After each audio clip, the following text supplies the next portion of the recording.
buhay natin ay may mahalaga. Kuya Tunying! Uy, Kasi! Ba't andito ka?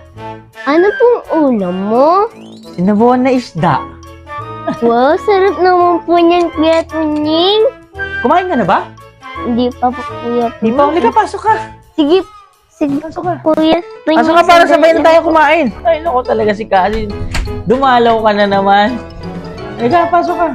Oh, sabay na tayo. Kukuha ko ng ng plato. Kuya Tunying, wala kasing ulam sa bahay eh. Walang ulam ng kapatid ko. Walang ulam ng mama ko. Wala rin ulam. Kakain na kasi ako eh. Wala talaga akong mabibigay sa yung ulam. Ito lang ulam ko eh. Ito lang ulam ko kasi. Ano ba, Kuya Tunying?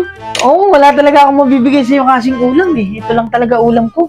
Ang puti-puti talaga ni Kuya Tunying. Hindi Nagpa-aircon ka po ba? Hindi, natural beauty lang to kasi. Natural beauty. Pugi-pugi mo eh. Hindi ah. Wala ba talaga kayong ulam Opo. sa bahay nyo? Opo. O sige nga, kunin mo na nga yan. Salamat po, Kuya Tunying. Sige kasi, thank you. Pogi-pogi mo po. Pogi mo po. Ano? Talaga ako, si Kasi talaga. Wala na akong ulam ah.